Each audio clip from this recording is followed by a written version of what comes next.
أول شيء, assalamu alaikum, bismillah ar-Rahman ar-Rahim. Effectivement, cette date du 29 mars restera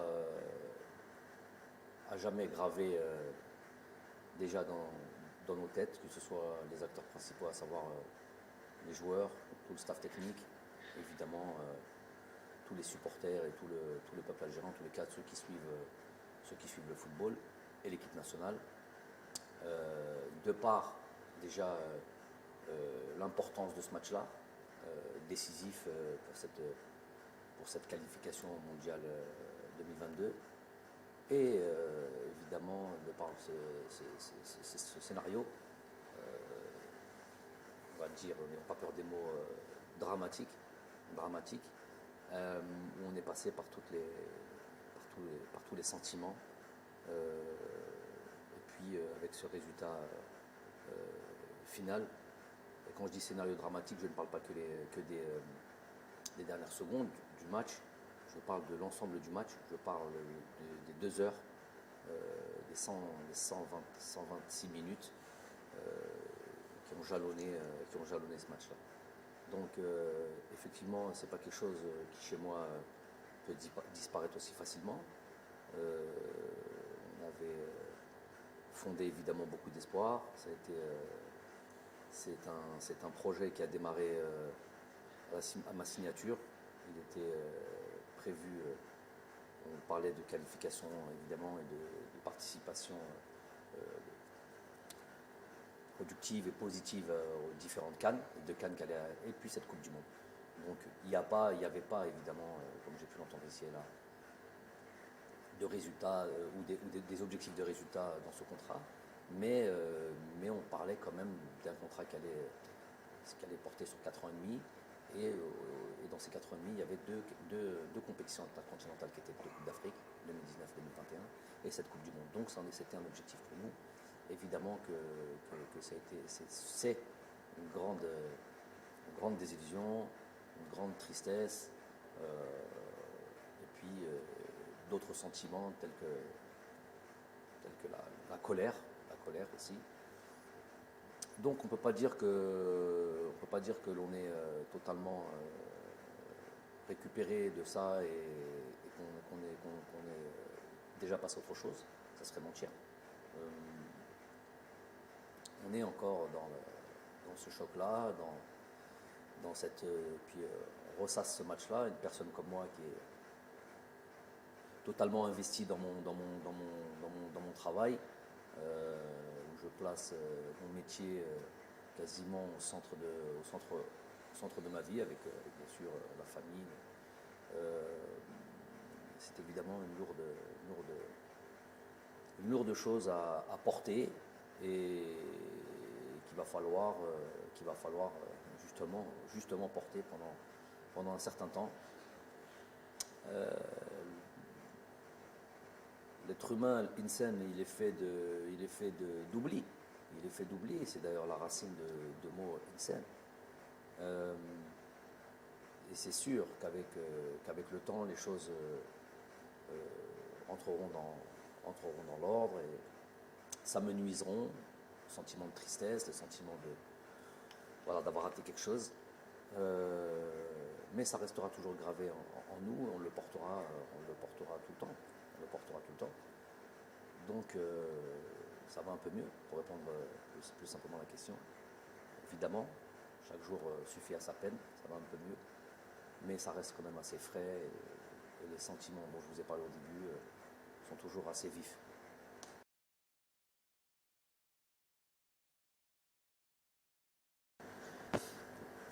Donc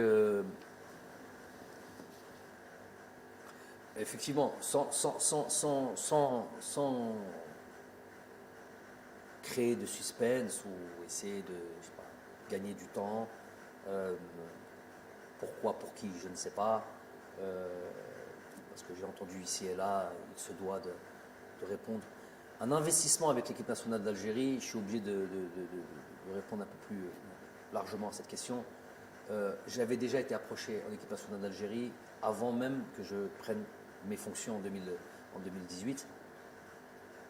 Et j'ai à chaque fois tempéré et je l'avais expliqué ça aussi, parce que مسؤولية كبيرة et on ne peut pas, si on ne se sent pas prêt, لما تحس بلي راك جاهز على هذيك المسؤولية وتقدرها, s'aventurer sur ça. Je ne suis pas un entraîneur اللي كان يحوس خدمة, parler simplement, pas l'entraîneur sans emploi ou à la recherche d'un emploi, mais il fallait y aller avec des certitudes, une forme de certitude, même si on n'en a pas tout le temps dans le football.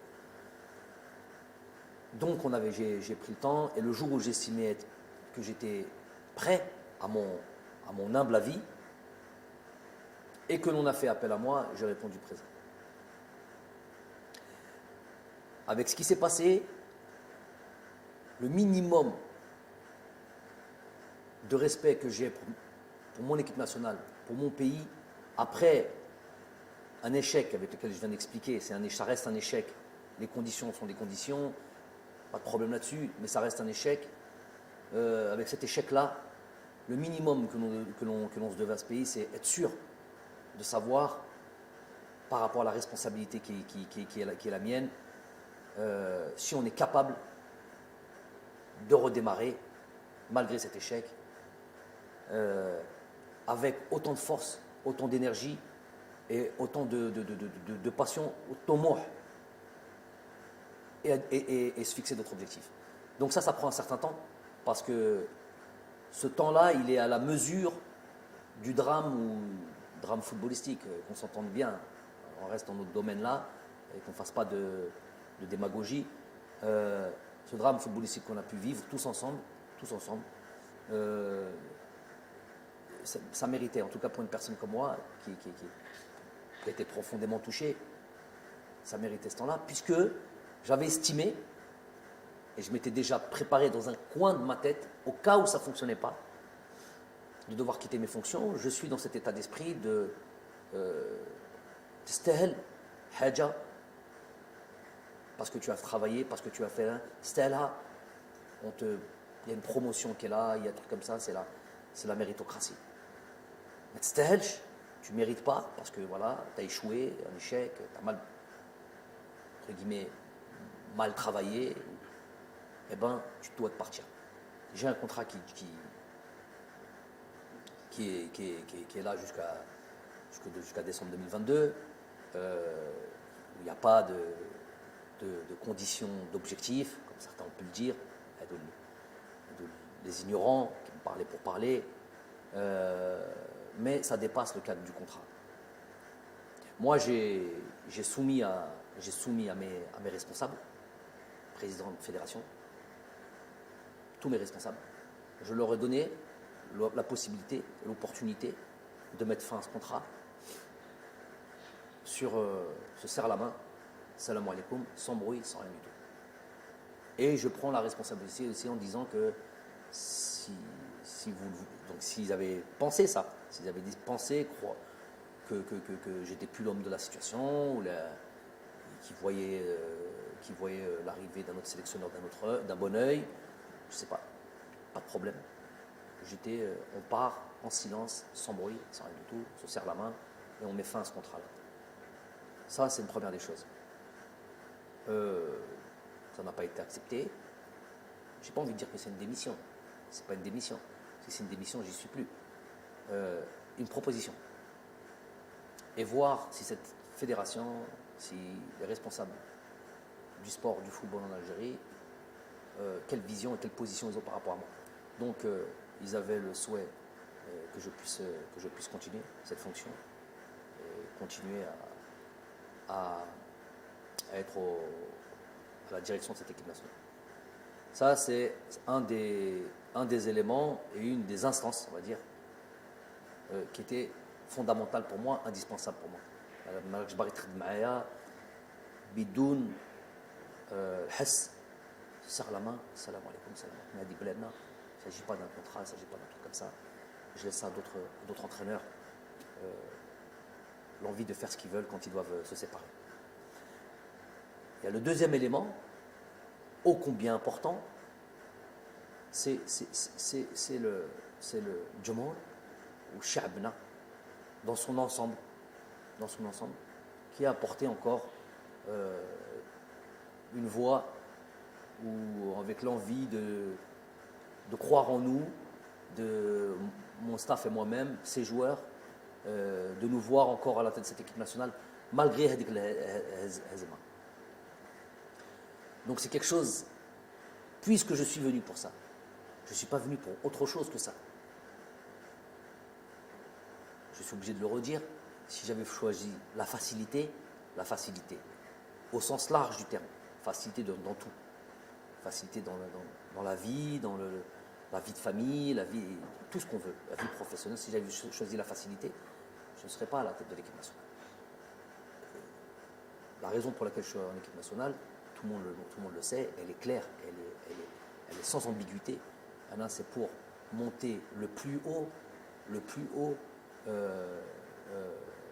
le drapeau de cette équipe nationale, de ce pays, et faire en sorte qu'elle soit la plus respectée, la plus performante possible. Mais chéri, fait l'Afrique, fait le Hal. Ça, c'est ma mission. On y est arrivé, je pense. On y est arrivé. Pas complètement, puisque sinon on serait déjà en Coupe du Monde et on va se laisser quand même, on en parlera peut-être après, on va se laisser peut-être une lueur d'espoir, mais c'était ça l'objectif. D'une certaine manière, il a été atteint cet objectif. Et ce peuple croit encore en nous, nous croit capables de continuer à leur donner, donner de la joie, faire en sorte de voir cette équipe-là performante, forte, capable de rivaliser avec les grosses nations, capable d'enchaîner des victoires, tout simplement. On est là pour la gagne. Et ça, je ne peux pas tourner le dos à ça, malgré la tristesse, malgré l'accablement, malgré tout. Ça me donne encore plus de force. Plus que ces arbitres, plus que ces conspirateurs, plus de l'intérieur comme de l'extérieur. Plus que les Nestal, qui ne sont pas beaucoup à l'intérieur. 6-7 personnes très facilement identifiables. Les khedmo مشوار شخص ماشي مشوار. Des projets qui suivent des projets personnels qui sont là à travers à venir foutre la zizanie, mettre le fauda, avoir des haines personnelles, jamais d'espoir, il n'y a que du mal en eux, il n'y a que du sombre en eux. Quand ça gagne ou et que c'est une évidence, ils sont obligés un peu de se ranger tout en diminuant le mérite des joueurs, le mérite de ceux qui travaillent. Quand il y a une petite, quand il y a un échec, et dans le football et dans le sport, il y en a. Quand il y a et ben, ils le grossissent et on devient des incapables et on devient des gens à qui il faudrait faire du tort. Ça, et ils sont finalement très peu, et c'est du misérabilisme. J'appelle ça du misérabilisme. Ils ne veulent même pas l'importance de les citer. Mais pour revenir au plus important, c'est ce que le peuple croit et pense et comment il se sent à travers nous.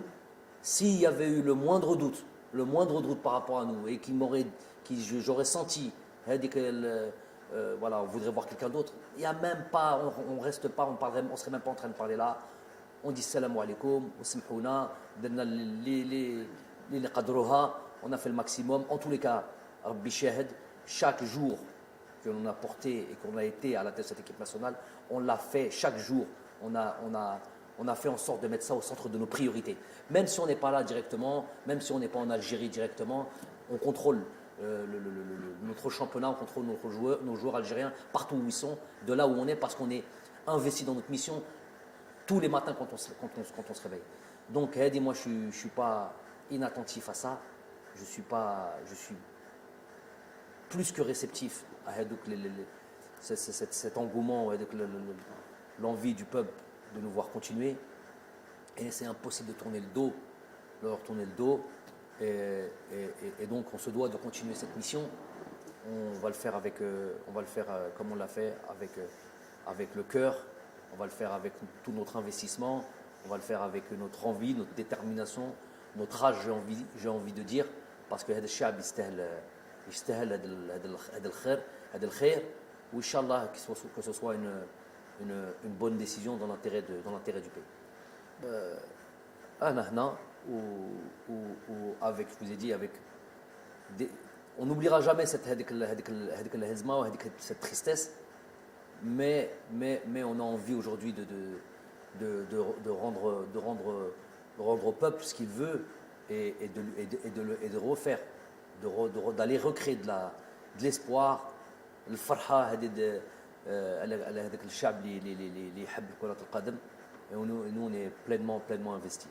Donc quand on a dit qu'on a été attentif, je suis attentif à l'espoir que le peuple a en nous et qu'on se doit de repartir de l'avant et d'aller recréer une dynamique. Après il faut une stratégie, parce que tout marche à la stratégie. Le Hamas مليحة, الطموح مليح, mais لازم toujours stratégie. On a eu le temps de penser. Je vous ai dit, moi, ma vie, ce n'est que ma famille et mon football, alors encore plus quand c'est mon équipe nationale. Donc on a eu le temps de penser à la stratégie que l'on va mettre en place. Le nouveau souffle, un souffle qu'on va envoyer à ce groupe, à créer voilà, une autre dynamique. Ne pas, je l'ai dit en conférence de presse tout de suite après le match, ne pas tout jeter bien sûr à la poubelle, évidemment, ne pas tout remettre en question. On a atteint certaines choses qui étaient, je me rappelle de 2018 quand je suis arrivé et aujourd'hui, on a atteint certaines choses plus qu'intéressantes qui nous a amenés ici. On a tout sauf démérité sur ces deux matchs du Cameroun. Je l'ai dit, c'est pas la meilleure équipe, Beddalil, qui s'est qualifié à la Coupe du Monde. C'est l'injustice des fois du football, la cruauté du football. Donc ça veut dire que cette équipe-là, ce groupe-là, il a des ressources. Évidemment, de toute manière, avec ou sans qualification, il y a plein de choses qui allaient arriver après ça. On est dans la perpétuelle, réflexion sur comment faire de ce groupe un groupe encore plus performant. Donc, c'est plus là-dessus sur lequel on va se baser. La reconquête de notre niveau, avec les difficultés qui vont arriver et qui vont arriver très vite. Hein. Vous le savez maintenant, on le sait, tout le monde le sait. Il n'y a plus le moindre match facile en Afrique. Ça, c'est très très clair, que tout le monde soit d'accord là-dessus. Donc, recréer une dynamique, renvoyer, voilà, que tout le monde, qu'il y ait une synergie. Et ça par contre, dans cette stratégie, il est inclus aussi via la communication, via l'échange avec nos dirigeants.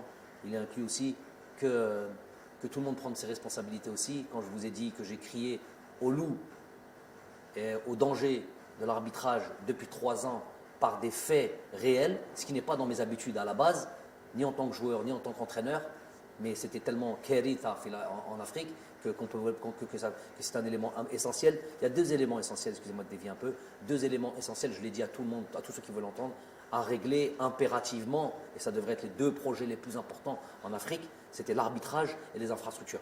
Donc c'est là où tous les dirigeants auraient dû mettre se concentrer là-dessus. Quand on voit le niveau de l'arbitrage, les terrains ça va un petit peu mieux, il y a des stades ici et là qui se construisent, mais quand on voit le niveau de l'arbitrage, on est encore très loin du haut niveau. On est encore, pour moi à l'âge, j'ai pas peur des mots, hein, à l'âge, c'est notre continent, tout notre continent inclus. On est à l'âge préhistorique au niveau arbitrage, au niveau conditions de jeu, même ça s'améliore, conditions d'infrastructure. Mais sur l'arbitrage, on a l'âge préhistorique.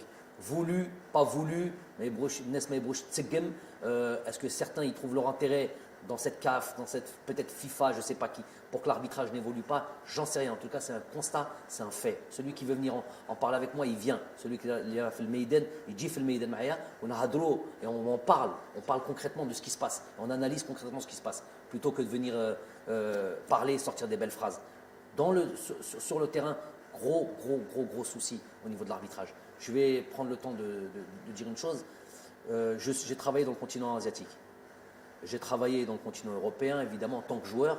Et j'ai vu comment on a basculé au niveau de l'arbitrage en Europe, comme on est quasiment au niveau zéro, quasiment au niveau zéro erreur, en plus avec la VAR. Donc là, il n'y a quasiment plus aucune possibilité d'erreur. C'est une vraie assistance. C'est une vraie assistance aux arbitres. Il n'y a plus de possibilité d'erreur. En Asie, donc il n'y a même plus la possibilité qu'un arbitre fasse quoi que ce soit. En Asie, j'ai été à la tête j'ai fait les Champions League asiatiques avec mon club. J'ai fait les équipes nationales avec l'équipe nationale du Qatar. Donc j'ai fait les compétitions internationales asiatiques. J'ai fait des colloques, pas des colloques, des réunions préliminaires aux compétitions que l'on a pu jouer, que ce soit des coupes du Golfe, que ce soit des coupes des championnats d'Asie, des Champions League asiatiques. J'ai fait ces réunions préliminaires. J'en ai fait notamment une avant un championnat d'Asie, je crois, où je le répète et je répète souvent, on sort de la réunion, elle dure 1 heure, 1 heure et demie. On sort de la réunion, tu as l'impression, toi qui est complètement intègre, qu'il va t'arriver quelque chose, tellement ils sont pointus, assidus et exigeants et impardonnables. C'est tolérance zéro en termes d'arbitrage. Faut savoir qu'en Asie, si tu entends, vois, c'est les mots qui avaient été utilisés par les dirigeants de l'AFC, la Confédération asiatique. Tu entends, tu vois, n'en parle pas de si tu es mêlé, c'est la prison. La prison, ça c'est sûr, des peines de prison, des peines pénales, prison et radis à vie du football. Imaginez-vous à quel point on est loin en Afrique quand ça, nous sommes l'arbitrage en Afrique, quand on arrive dans ces compétitions-là ou dans des matchs aussi importants, c'est un marché, tout simplement un marché.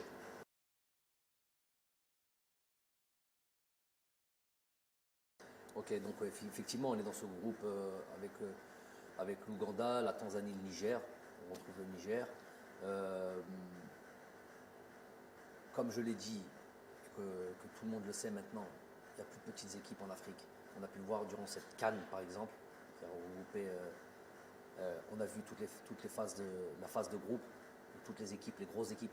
Ne serait-ce, prenons en exemple le champion d'Afrique, le Sénégal, avec cette première victoire, je me rappelle 1-0, 97e minute sur penalty de Mané contre le Zimbabwe, je crois, ou je ne sais plus contre qui.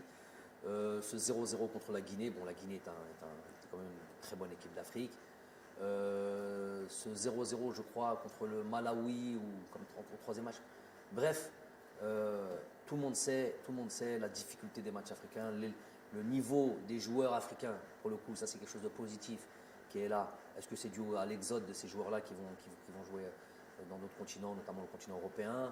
Est-ce que c'est ça? Est-ce que c'est la formation? Je sais qu'il y a beaucoup de pays qui travaillent à la formation, le Sénégal, le Mali, c'est des pays où ça forme, d'autres pays aussi, Sud-Afrique, l'Afrique du Sud. Donc c'est aussi dû à ça. Donc le joueur africain est maintenant quasiment complet, même dans les petites, entre guillemets, les petites nations du football africain. Donc ça, il n'y a pas de doute là-dessus. Donc on a ces 2 premiers matchs contre l'Ouganda à Oran, Inch'Allah, et le match contre la Tanzanie en Tanzanie. Donc effectivement, on rentre pleinement dans ce travail. De nouveau, l'étude de ces équipes-là, travailler sur nous, sachant que c'est travailler sur nous, notre équipe, notre groupe, et cet esprit de reconquête qui va nous animer. C'est des dates qui sont toujours un petit peu compliquées, parce que c'est des dates qui arrivent en fin de saison, où les joueurs arrivent fatigués, où les joueurs ont juste une envie, c'est de partir en vacances. À raison, quand on a une saison lourde comme ça, on a envie de récupérer. Donc ça c'est une chose, c'est notre donnée. Et avec des championnats qui s'arrêtent plus ou moins tôt, donc il va y avoir des divergences dans la forme des uns et des autres qu'il va falloir prendre en considération. Quoi d'autre? Donc tout ça, ça va être évidemment étudié, suivi, et voilà, faire en sorte, surtout, et puis surtout, voilà, le moral des troupes, parce que effectivement, il va peut-être y avoir des joueurs qui étaient là pour cette double confrontation contre le Cameroun et qui ne seront pas là au mois de juin pour ces deux matchs contre l'Ouganda et la Tanzanie. Mais il y aura aussi un noyau qui est là et qui a été touché, je sais, qui est lourdement touché parce qu'ils avaient beaucoup d'espoir dans cette qualification à la Coupe du Monde. Donc il va falloir aussi remobiliser les troupes, se réinventer, renvoyer de la force au projet que l'on veut mettre en place et que tout le monde adhère à ça. Que tout le monde adhère à ça.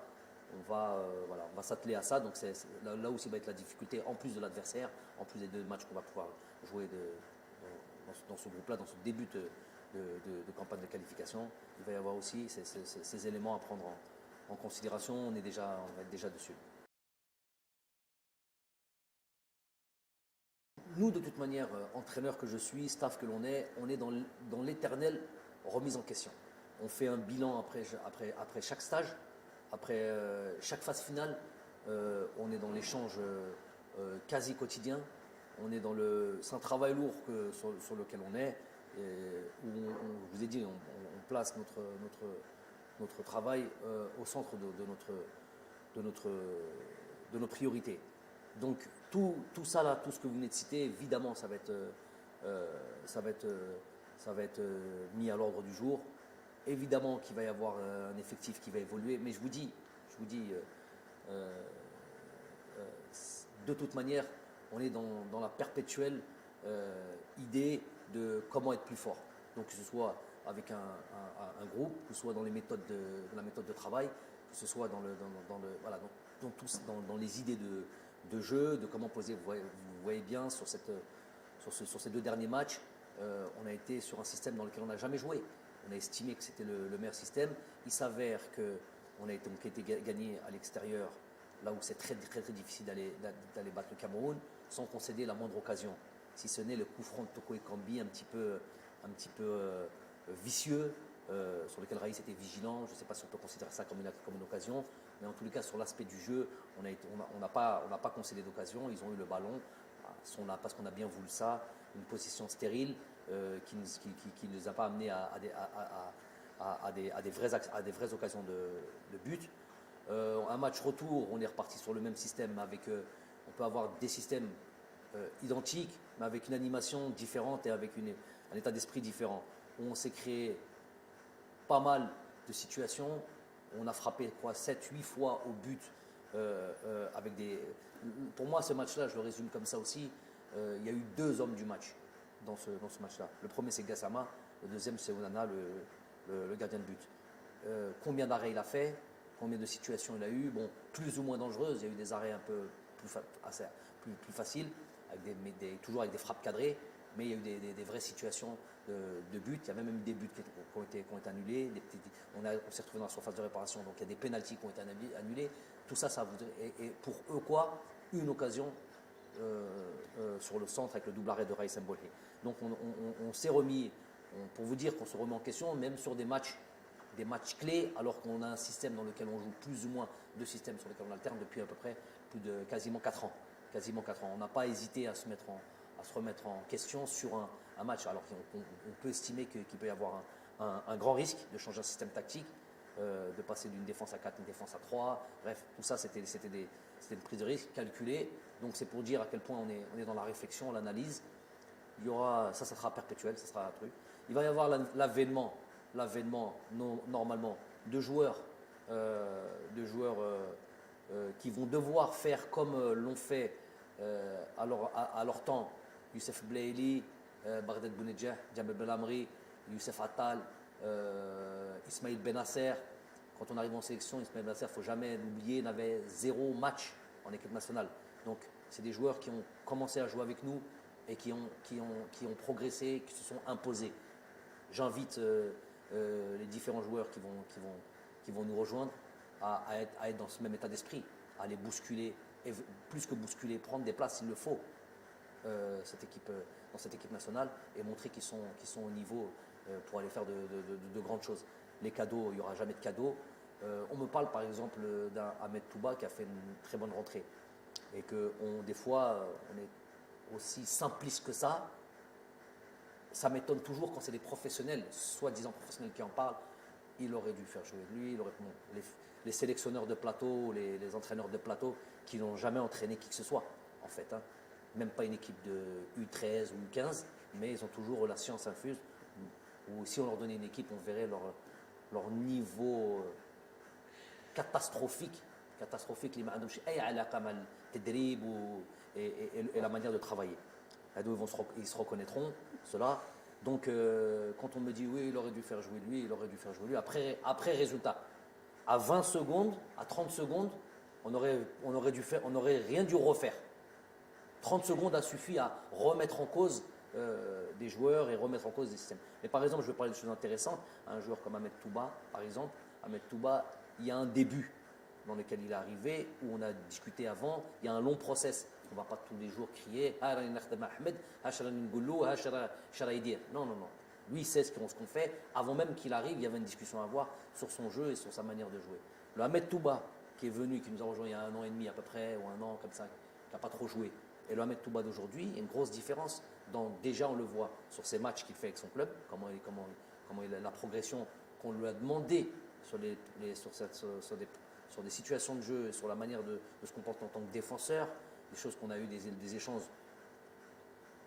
profonds sur lesquels on demandait, et ce changement-là ne se fait pas du jour au lendemain. Donc, le Ahmed Touba et ce Ahmed Touba d'il y a 1 an et Ahmed Touba 3 jours avant le match ou 2 jours avant le match, une discussion qu'on a pu avoir en fonction de ce que je voyais à l'entraînement et de son évolution, je lui ai dit que ton tour va arriver très tôt. Il en témoignera 48 heures ou 72 heures avant ce deuxième match. Ton tour va arriver. Parce que ce que je vois là, c'est ce qui m'intéresse. Un vrai défenseur, quelqu'un qui n'est pas venu, qui ne vient pas en sélection en admirant peut-être. C'est lui-même qui a dit ça. Une forme de timidité, et qui ne lui permettait pas de jouer le jeu que l'on demande. Et lui-même, on était à réaliser ça. Et le Touba qui est venu lors du dernier stage, incisif, vrai défenseur, dans l'âme, qui n'est pas là en tant que spectateur, j'ai vu l'évolution. J'ai dit donc, prépare-toi, ton temps viendra, si ce n'est pas ce match-là, tout de suite après le prochain stage, donc le mois de juin, tu seras directement concerné. Donc on a eu cette discussion avec eux. Il s'avère qu'il est rentré, il a fait la rentrée qu'il a fait. Mais peut-être que si Touba on l'avait fait rentrer plus tôt dans d'autres matchs, on aurait crié c'est quoi ce joueur-là, il n'est pas apte à jouer en équipe nationale. Donc les choses, elles viennent avec le temps. C'est pas, il a joué 20 minutes, il a bien joué, oh, il aurait dû jouer les 2 heures auparavant. C'est plus que ça, c'est un calcul et un travail qui est plus élaboré que ça. C'est un exemple, mais il y en a d'autres comme ça.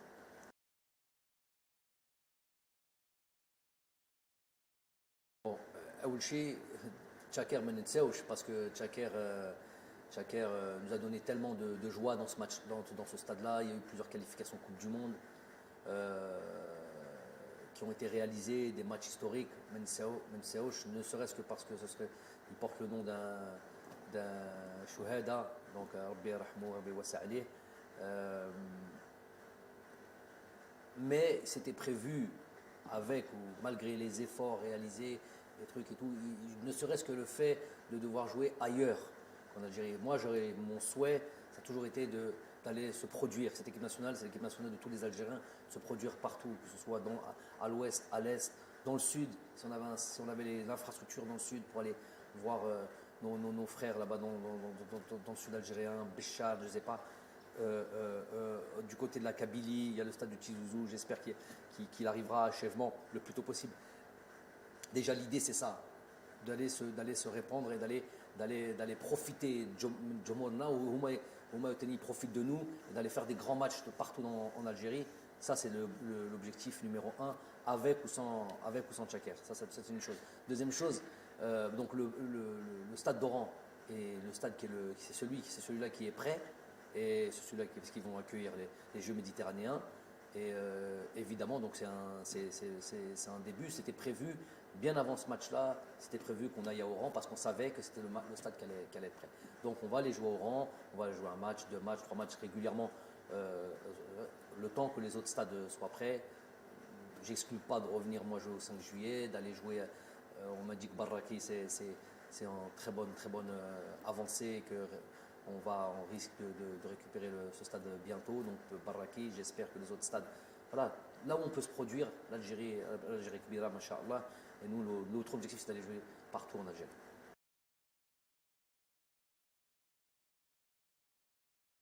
Donc voilà un sujet aussi, un sujet important. Donc déjà, le président a présenté sa démission. Je n'ai pas suivi avec assiduité tout ça au départ parce que j'avais besoin de recul, mais j'ai quand même été mis au courant, ne serait-ce que par lui, ne serait-ce que par le président de fédération. Donc à la Koléhal, déjà c'est un président de fédération, malgré les dires et malgré le Hadrat al-Nes, toujours, hein, les rumeurs, nous avons toujours été en relation.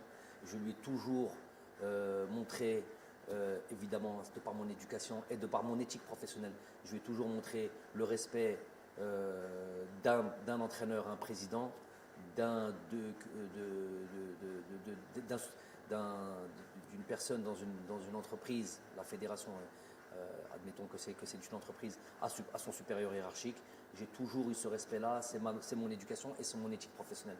Le contact et les discussions n'ont jamais cessé entre moi et le président de fédération sortant, jamais. À partir du moment où il a pris ses responsabilités ou qu'il a pris sa fonction de président, on a toujours travaillé ensemble. Malgré, on va être très clair et très sincère là-dessus, malgré le fait, et il l'admettra lui-même, que d'un point de vue footballistique, et c'est peut-être pas ce qu'on demande en priorité à un président, malgré sur l'aspect footballistique, il y avait évidemment pas une divergence, non, pas une divergence, mais un écart de connaissances, peut-être de compétences sur l'aspect footballistique pur. Et donc peut-être un peu moins d'échanges sur l'aspect footballistique, malgré que j'aime en parler, j'aime m'expliquer ce que je fais. Et il a eu le droit à toutes ces discussions, où j'expliquais toujours ce que l'on faisait. Mais voilà, en retour, évidemment, si on veut créer, si on veut comparer par exemple au président que j'avais avant, qui était M. Khaddin Zetchi, qui est issu du football, avec tout le monde, on n'a pas besoin de réexpliquer son itinéraire et où on pouvait plus rentrer sur l'aspect football, mais à la limite, c'est pas le problème. Il y a un président qui est démissionnaire. Ce que je lui ai dit quand il m'a annoncé sa démission, c'est qu'il est quelque part, il porte la responsabilité d'un échec collectif dont nous faisons partie, dont moi, coach, je fais partie, et qu'il faut peut-être qu'il y en a un qui paye pour ça, ou peut-être que lui-même, s'il est démissionnaire, c'est que lui-même peut-être estime qu'il ne peut pas mener sa fonction au bout. Je ne sais pas, les raisons lui appartiennent. En tout cas, toujours on respecte les gens, on remercie les gens. C'est une personne sur l'échange humain et très appréciable, vraiment très appréciable. J'ai jamais eu le moindre souci, malgré que sur l'aspect humain, sur l'aspect du travail, évidemment, ça c'est partout, ça existe partout.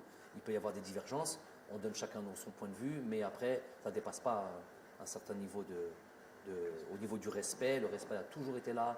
J'apprécie l'homme. Il n'y a pas eu l'ombre de souci. J'ai fait ce que j'avais à faire en tant que sélectionneur par rapport à un truc. Tout ce qui a été dit concernant nos relations, comme quoi il n'y avait pas de relation, c'est du mensonge. Ça, lui, il le sait, lui peut en témoigner, les gens qui travaillent avec lui peuvent en témoigner. Du gros mensonge, comme il est répandu beaucoup chez nous, chez les 6-7 dont on parle là, les 6-7, ils se reconnaîtront, passent leur temps à créer cette nuisance qui fait rien de bien à l'Algérie. Ils apportent absolument rien de bien à l'Algérie. Anti-progression, anti-amélioration, anti-espoir, je les appelle. Donc il y a toujours eu la relation avec le président. Il est sortant. Je n'ai, et ça c'est bien que vous me posez la question, très important qu'on mette les choses au clair, devant vous et devant Shab Kamel et devant tous ceux qui vont décider et devant tous les pouvoirs publics et devant tous ceux qui ont un rapport avec l'élection d'un nouveau président de fédération. J'ai parlé tout à l'heure de Khaddin Zetchi. Ceux qui disent encore, on n'est jamais plus sourd que quand on ne veut pas entendre. Ceux qui disent encore que je n'ai pas obtenu satisfaction sur le fait de garder Zetchi, il aurait fallu encore que je demande quelque chose pour ne pas obtenir satisfaction. J'ai jamais demandé, je l'ai dit devant tout le monde, et je l'ai dit en privé devant celui, c'est pas un secret de polichinelle, devant le président de la République lors de notre entrevue, quand on avait discuté de tout et de rien, et notamment sur l'arrivée, sur le fait que M. Zetchi partait, il n'y a jamais eu la moindre demande. Le meilleur témoin, c'est le président de la République. S'il y en a quelqu'un qui veut se substituer à ce témoin et qui a un dos qui est plus véridique que le président de la République sur cet aspect-là, qu'il se lève et qu'il se montre. Donc déjà sur Zetchi, j'ai jamais rien demandé et je n'ai pas à demander. Je sais où est ma place. Ce qu'on veut me faire porter, Jamel, il est concentré sur son travail. Tu n'interfères pas dans mon domaine, dans mes prérogatives, comme je n'interfère pas dans tes prérogatives. Les fois où j'ai commencé à parler de terrain, parce qu'on prend ça comme exemple, de terrain de foot, oui, le terrain n'est pas bon. Le coach, normalement, il ne parle pas de ça. Mais si je ne parle pas du terrain dans lequel je vais devoir exercer ce que je fais au quotidien, savoir jouer au football, je vais parler quand? Je vais parler où? Si le terrain est mauvais, j'ai dit le terrain est mauvais, mais je dis ce que je mets en place, moi, à l'entraînement, je ne peux pas le mettre en place au jour du terrain. Ça, il ne faut pas l'interpréter comme le gars, il rentre dans toutes les discussions. Je rentre dans rien du tout. Juste dans mon travail. Mon travail, tout le monde le sait, et qu'on ne me donne pas une importance que je n'ai absolument pas. C'est encore du mensonge, c'est encore de la fumée qu'on veut encore, où on veut créer une forme de truc. Moi, les choses, au moins une chose importante et essentielle, et qui règle beaucoup de problèmes, c'est clair ce que je raconte. C'est que c'est clair et c'est direct. On n'aime pas, ça c'est autre chose. Mais ça c'est au moins clair et direct. Tu me poses une question, je te réponds directement, sans mensonge, comme eux ont l'habitude de faire, ont l'habitude de dire. Donc, pour revenir au président de la fédération, je n'ai jamais intervenu sur M. Zetchi. On n'est jamais plus sourd que quand on ne veut pas entendre. Ça c'est une chose qui est très importante. Hadi Loula. Deuxième chose, sur M. Amara, il parle. Il vient, on lui dit, merci, barakallahu fik, que tu n'es pas le seul fautif de ce qui s'est passé. On est tous fautifs là-dessus. Et le prochain qui est à venir, aucune espèce de, comme j'ai fait pour le premier, comme j'ai fait pour le deuxième, ce n'est pas mes prérogatives. Je n'ai pas donné mon avis, dans le sens où déjà ce n'est pas mon travail, un, et deux, je ne connais pas moi le paysage footballistique des dirigeants en Algérie. Je ne le connais nulle part d'ailleurs. Je ne sais pas quel sélectionneur connaît d'ailleurs ce genre de choses. Donc, il y a des gens, je ne sais pas comment ça se passe, les pouvoirs publics, les élections, les bureaux fédéraux. C'est-à-dire, ces trois choses-là, dans l'ordre, pas dans l'ordre, je ne sais pas, c'est eux qui sont à même de nommer un président. Ils le nomment. Et pour qu'ils nomment un président, il faut qu'il y ait des gens aussi, c'est ce que j'avais dit lors de la dernière fois, il faut qu'il y ait des gens clairs, qui se présentent clairement et qui viennent présenter leur programme. Moi, j'invite ces gens-là à se montrer clairement, pas à se cacher, pas être derrière les 6-7 qui viennent regarder. Vous verrez dans les bouches, un il est là, 3-4 plateaux, 2-3 youtubeurs, un ou deux Twitter, pas Twitter, et ils disent la même chose. Ils ont un groupe WhatsApp, ils se transmettent. Le fait du jour, c'est ça. Aux gars, de là où ils sont, je ne sais pas comment ils appellent ça, les mouches, moi je ne suis pas des nouvelles technologies, là, les mouches qu'on envoie comme ça sur le net ou je ne sais pas quoi, et ils balancent tous la même chose. Tout ce qui fait du mal au pays. Cela, c'est tout ce qui fait du mal. C'est cela qui amène la noirceur. C'est cela qui amène l'ambiguïté. C'est cela qui amène le bab dans le pays. On ne sait plus qui dit quoi, mais qui est désinformé, malhonnête. Hadou, je les appelle vraiment. Tu peux ressentir, j'ai pas peur des mots, au fond de lui, il a un discours de l'Algérie, le drapeau, Hadra Sha'bawiya. Ça, tu l'entends. Mais dans les faits, c'est tout le contraire. Je vous l'ai dit après la conférence de presse, il y en a, c'était l'Eid avant l'heure. Ils ont festoyé, dahko, zah. Ils étaient heureux comme pas possible. Wallah, heureux comme pas possible. Leur épouse, ce jour-là, leur demandait n'importe quoi, elle leur donnait. C'était un jour de fête pour eux. C'était là où tout le monde pleurait, ils se reconnaissent et ils le savent. Au fond d'eux, ils le savent. Hada, par contre, un jour, il y a eu une ambiguïté sur les termes que j'avais employés. Il n'y a plus d'ambiguïté. Hada, munafiq 100%. Munafiq li muktuba fil Qur'an. Voilà, lui qui vient, qui présente le drapeau de l'Algérie ou l'arc de l'Algérie, mais il n'y a rien d'algérien en lui. Il veut que truc. Il y a sa poche, ses intérêts, nefsi. Ça, c'est clair et net. Et c'est quoi leur poche? Et alors, je répète pour cette histoire de président, pour que vous sachiez un peu le fonctionnement, c'est important, Hedou. Keshfouhum au moins. J'ai rien à perdre là-dessus. Jamel Belmadi, oui, il a un truc sur le. Je suis en train de dire au pouvoir public, aux bureaux fédéraux, à tous ceux qui vont élire. Moi, j'ai rien à voir là-dedans, ne me demandez pas là-dedans. Ramenez le président de fédération que vous voulez. Moi, je ne travaille pas pour un président de fédération, je travaille pour. Ça va être mon supérieur hiérarchique, ça va être avec lequel je vais devoir travailler. Mais moi, je travaille pour l'équipe nationale d'Algérie, je travaille pour mon peuple. Comme le président de fédération va venir travailler pour le peuple. Donc, je n'ai absolument pas à me mêler de tout ça. Qu'ils aillent faire leur truc, peu importe qu'ils amènent. C'est clair, il n'y a plus de trucs. Par contre, Redou, qui veulent promouvoir quelqu'un, ce quelqu'un ne veut pas se mettre en avant par son programme, par un engagement clair. Je veux, moi, me présenter comme président de fédération. Voilà mon programme, voilà pour moi. Élisez-moi. Hada Bala qui veut, je ne sais pas, qui veut que peut-être le président de la République lui dire écoute, tu vas être élu, donc vas-y maintenant tu peux aller te présenter. Mourachah, ça Mourachah. Moi, هذاك Mourachah, بين روحك. Arrête d'être derrière tes 6-7 personnages là les Hadra Bark qui veulent rouler le peuple dans la farine. Présente-toi et viens te faire élire avec ton programme et prends tes responsabilités. Et tu n'as pas besoin d'avoir des garanties de qui que ce soit que tu vas. Ce qui va te garantir sois élu, c'est ceux qui vont t'élire, c'est ton bureau fédéral, les gens qui sont censés t'élire, tout simplement. Je ne connais pas trop le fonctionnement, je n'ai pas à le connaître. Et qu'on ne vienne pas mettre ça sur le fait que. Donc, leur incapacité à venir se faire élire, ce serait moi, Jamel, qui me mettrait un obstacle.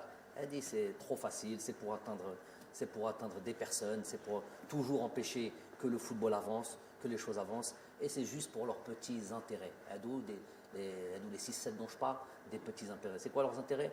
Qarariha, un parfum, un voyage avec l'équipe nationale d'Algérie, entrer à Sidi Moussa avec prolongement sur un déjeuner, sur un café, des privilèges comme ça là, des privilèges, et tout ça sur le dos de l'équipe nationale. Tout ça,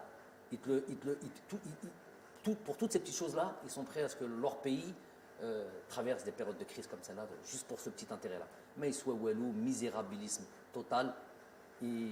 J'en ai parlé, j'espère que j'en reparlerai plus, mais c'est juste pour mettre une clarté dans le paysage du football algérien.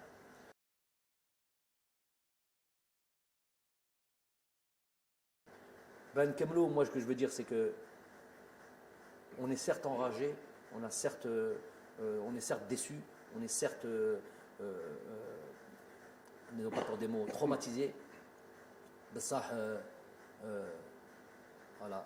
Demain matin, le jour se lèvera et la force des hommes et d'un peuple, c'est aussi de se relever. Donc nous, on va se relever. Plus jamais de la vie, on laissera 2-3 personnes conspirer contre notre pays. On ne laissera plus jamais un arbitre comme ça venir mettre à mal un pays. Je suis obligé de dire que je n'ai pas aimé du tout le lendemain du départ de cet arbitre à l'aéroport d'Alger, le voir confortablement assis dans les salons à boire un café et un millefeuille. Ça, j'ai pas aimé ça. J'ai vidé mon sac chez cet arbitre-là. Je l'ai croisé en Turquie après, j'ai pris le vol. Je lui ai redit la même chose. Je lui ai dit qui il était. Mais ça, j'ai pas aimé que nous puissions accepter ce genre de choses. Nous, quand on va dans ces pays, quand on va en Afrique, souvent, c'est pas ces traitements de faveur que l'on a. Hada, il a enlevé l'espoir de tout un peuple et on le laisse comme ça. Je ne dis pas qu'il faut le tuer, je ne dis pas qu'il faut le truc, mais Hada Haggar, Hada plus que Haggar. Donc ça, je n'ai pas apprécié. Il ne faudra plus jamais accepter ce genre de choses. Inch'Allah,